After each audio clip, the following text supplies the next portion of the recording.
Sega.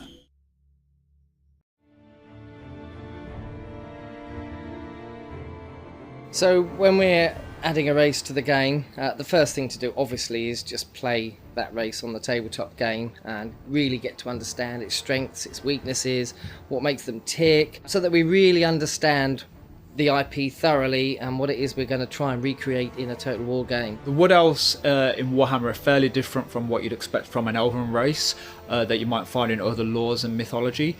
They're very diverse in that they do have that graceful, that wise look to them, but at the same time they have another side to them, a fairly vicious, fairly violent. Very, very stealthy, very skilled in with the weapons they use. They're small in number but powerful, and use smart tactics and clever magic to get their way.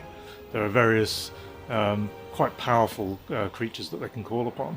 So the Dryads in particular, who as a female unit in the tabletop are very slender, they've got fairly feminine faces, and what we wanted to do was break away from that stereotype and really push them, emphasise the monstrous element of their faces, their twisted, tangled nature, change their proportions so they're much chunkier and again much more readable from a distance, which worked really well in our game. So the Spellslingers presented their own unique challenge. We just had them kind of hover in the air, but that didn't work at all. It looked very stale. We used aerial silk, where dancers hang from silk from the ceiling and they twirl in it, and we use that movement and the fluidity of that to put that back into the Spellslinger as a character, and then suddenly it kind of met everyone's expectations of what she was supposed to move like and how she would push herself around in the space. So the female units for the Wood Elves are fairly diverse. We've got the Spellsingers, who are more rooted in their traditional magic focus element, and then you've got units such as the Sisters of the Thorn, the War Dancers, and the female Glade Lords, who are just more ferocious or more hands-on. Where they're elegant and deadly, suddenly you've got this other creature that's humongous, and he's made out of a tree, and you just get this amazing kind of creaky wooden look. We kind of broke animation rules a bit because we ended up having this snappy tree-like movement, so we really wanted to make them feel like trees and like branches that had come to life. Approaching the sounds of the ancient treemen, that was challenging in itself. We knew that we had to do a lot of field recording for it. We wanted to make these ancient treemen really sound like massive trees. We actually cut down real trees to get this massive impact. So when they die in game, we actually hear a tree falling. So we basically had a fun day out in the woods. We wanted to be as close as possible to the source, but also still be safe. Would be a great sound to get crushed under a tree, but probably just a one shot. A key characteristic of the Wood Elves lore is that they're fierce and proud isolationists.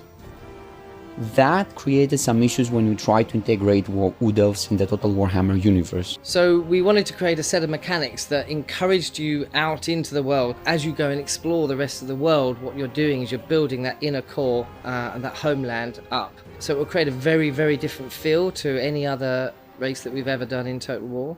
To them, conquering regions is only a means to an end. They just want to get the region in order to get the amber, in order to rejuvenate the Rock of Ages. We felt that this was a way to make the Wood Elves interact with the old world while remaining respectful to their lore.